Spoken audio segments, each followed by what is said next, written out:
சிறுகடிக்க ஆசை சீரியல்ல டுடே எபிசோடில் நம்ம பார்வதி இருந்துட்டு மூட நம்பிக்கை அப்படின்னு சொல்லிட்டு ஒரு ஸ்டோரியை சொல்லிக்கிட்டு இருக்காங்க. ஸ்டோரி முடிஞ்சதுக்கு அப்புறமா நம்ம விஜயை பார்வதியோட வீட்டுக்கு வராங்க.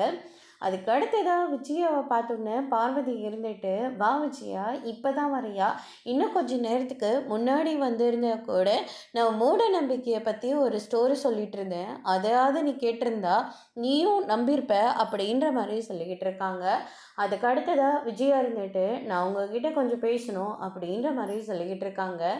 சிவன் இருந்துட்டு, நான் மேலே போயிட்டு எல்லாத்தையும் ரெடி பண்ணுறேன், நீ பேசிட்டு மேலே வா அப்படின்னு சொல்லிட்டு அங்கேருந்து கிளம்புறாரு. அதுக்கு அடுத்ததான் என்ன விஷயம், ஏன் முகம்லாம் டல்லாக இருக்குது அப்படின்னு சொல்லிட்டு கேட்கவும், ஒரு சாமியார் அம்மா என் பூவும் பொட்டுக்கும் ஆபத்து இருக்குன்னு சொல்லிட்டாங்க, அதுவும் அந்த பூ கட்டுறவ அந்த வீட்டில் இருக்கிறதுனால அப்படின்ற மாதிரி சொல்லிக்கிட்டு இருக்காங்க. என்ன சொல்லிக்கிட்டு இருக்க, மீனாவால் உன் பூவும் பொட்டுக்கும் ஆபத்தா, என்ன பேசிகிட்டு இருக்க, நீ நம்புறியா இதெல்லாம் அப்படின்னு சொல்லிட்டு கேட்கவும், அவங்க எவ்வளோ சக்தி வாய்ந்தவங்கன்னு தெரியுமா, அவங்க சொன்னால் அப்படியே நடக்குமா அப்படின்ற மாதிரி சொல்லிக்கிட்டு இருக்காங்க. சில பேர் சொன்னால் நடக்கும், சில பேர் சொல்லாமல் இருந்தாலேயும் நடக்கும். இந்த அம்மா ஏதோ பணத்துக்காக எல்லாத்தையும் தெரிஞ்சு வச்சுக்கிட்டு இந்த மாதிரியெல்லாம் உன்னை நம்பி ஏமாற்றிக்கிட்டு இருக்காங்க, இது கூட உன்னால் புரிஞ்சுக்க முடியலையா அப்படின்ற மாதிரி சொல்லிக்கிட்டு இருக்காங்க. நான் மட்டும் இல்லை, அந்த அம்மா வாக்கு சொல்கிற அந்த இடத்துக்கே போயிட்டு வந்தேன். அங்கே அவங்க பொண்ணுக்கு பையன் பிறக்கணும்னு ஆசைப்பட்டாங்களாம், அதே மாதிரி பையன்தான் பிறந்துச்சான் அப்படின்ற மாதிரி சொல்லிக்கிட்டு இருக்காங்க. சில பேர் இப்படி தான் அடித்து விட்டுக்கிட்டு இருக்காங்க. அது உன்ன மாதிரி ஆளுங்க அதை நம்பிக்கிட்டும் இருப்பாங்க. ஏன் நீ கூட என்ன சாமியெல்லாம் கும்பிட்டது இல்லையா, பூஜை பண்ணது இல்லையா அப்படின்னு சொல்லிட்டு நம்ம பார்வதியை கேட்கவும், நீ சொல்கிற மாதிரி நான் எல்லாத்தையும் செஞ்சேன்தான், என் பிள்ளை, என் மருமக, பேரன் எல்லாருமே என்கிட்ட சேர்ந்துடணும் அப்படின்னு சொல்லிட்டு பூஜையெல்லாம் நிறையவே பண்ணிக்கிட்டு இருந்தேன். ஆனால் இன்றைக்கி என் மவன் என் கூட பேசுகிறது கூட இல்லை, அதுவும் உன்னால தான் அப்படின்ற மாதிரி சொல்லிக்கிட்டு இருக்காங்க. சரி சரி, அதெல்லாம் இப்போ வீடு, அதெல்லாம் இப்போ பேச்சு இல்லை. அந்த மீனாவால் என் பூவும் பொட்டுக்கும் ஆபத்துன்னு சொல்லியிருக்காங்க. நான் சொன்னால் வீட்டில் இருக்கிற யாரையுமே கேட்க மாட்டேங்கிறாங்க. நீ அவர்கிட்ட பேசி அவளை அந்த வீட்டை விட்டு விரட்ட வைய அப்படின்ற மாதிரி சொல்லிக்கிட்டு இருக்காங்க. என்ன நான் பேசினேம்மா, என்ன அநியாயம் இது, நானே சின்ன குழந்தைங்களை நம்பாதீங்கன்னு சொல்லிக்கிட்டு இருக்கேன். நான் எப்படி இதெல்லாம் நம்பின மாதிரி உங்கள் வீட்டில் நான் சொல்ல முடியும், இதெல்லாம் என்னால் முடியவே முடியாது அப்படின்ற மாதிரி சொல்லிக்கிட்டு இருக்காங்க. அது மட்டும் இல்லை, மீனா ரொம்பவே நல்ல பொண்ணு, அவளால் மற்றவங்களுக்கு நல்லதை தவிர அவளால் மற்றவங்களுக்கு எந்த ஆபத்தும் இல்லை அப்படின்ற மாதிரி சொல்லிக்கிட்டு இருக்காங்க. அப்படின்னா நான் சொன்ன மாதிரி வீட்டில் நீ பேச மாட்டல்ல அப்படின்னு சொல்லிட்டு கோச்சிக்கிட்டு விஜயா அங்கேருந்து கிளம்பிடுறாங்க. அதுக்கு அடுத்ததாக இவளை என்னால் புரிஞ்சிக்கவே முடியல, மீனாவும் முத்துவும் ரொம்பவே நல்ல பிள்ளைங்க, யாரை இவள் வெறுத்து ஒதுக்குறாளோ அவங்களால தான் பிற்காலத்தில் இவளுக்கு எல்லாமே நல்லதாக முடியும், இவள் என்னைக்கு அதை புரிஞ்சுக்க போகிறாளோன்னு எனக்கு தெரியாது அப்படின்னு சொல்லிட்டு நம்ம பார்வதி சொல்லிக்கிட்டே இருக்காங்க.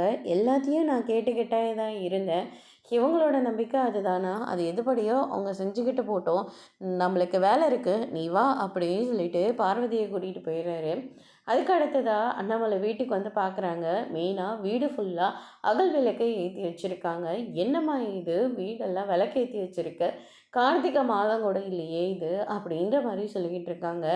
அம்மா இப்படி உங்களை ஒரு ஜோசியக்காரை கூட்டிகிட்டு ஆபத்து இருக்குன்னு சொல்லிட்டாங்க இல்லைப்பா, அதனால் அத்தையோட வீட்டில் இருந்து ஒரு ஜோசியக்காரை கூட்டிகிட்டு வீடு ஃபுல்லாக விளக்கேற்றி வைங்க, எல்லாமே நல்லதாக நடக்குன்னு சொல்லியிருக்காங்க, அதனால தான் மீனாவும் வீட்டில் எல்லாம் விளக்கேற்றி வச்சிட்ருக்கா அப்படின்ற மாதிரி முத்து சொல்லிக்கிட்டு இருக்காங்க. ரொம்பவே நல்ல விஷயமா அப்படின்ற மாதிரி சொல்லிக்கிட்டு இருக்காங்க.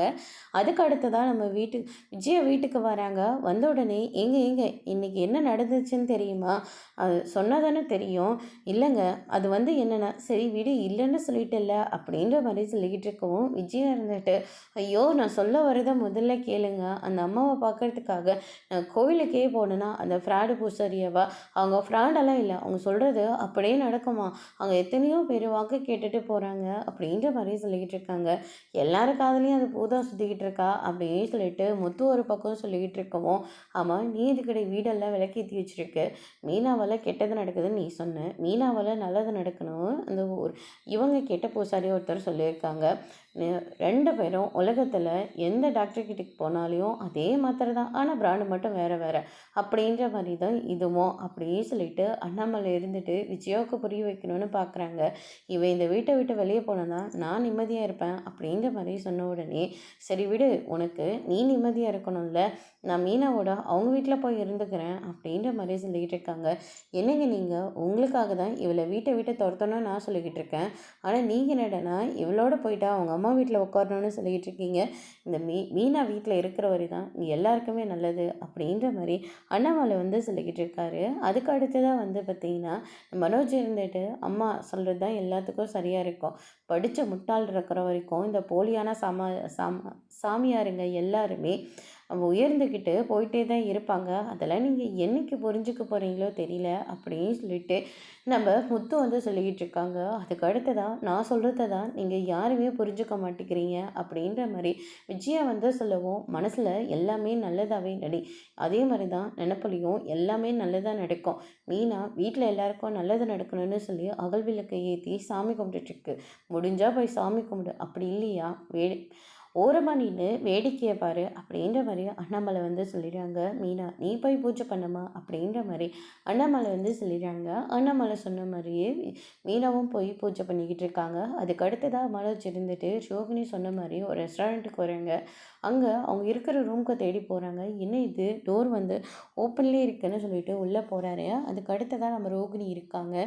ரோகிணியை பார்த்த உடனே மனோஜ் இருந்துட்டு, நீ சொன்ன மாதிரி இந்த வீட்டுக்கு வந்துட்டேன், நான் ஒரு டாக்குமெண்ட் எடுத்துகிட்டு வந்திருக்கேன், அதில் நீ சைனை மட்டும் போட்டு கொடு அப்படின்ற மாதிரி சொல்லிக்கிட்டு இருக்காங்க. ரோகிணியோட சேர்ந்து வாழ எனக்கு விருப்பம் இல்லை, அதனால் டிவோர்ஸ் பண்ண சம்மதிக்கிறேன் அப்படின்ற மாதிரி எழுதிட்டு வந்திருக்காங்க.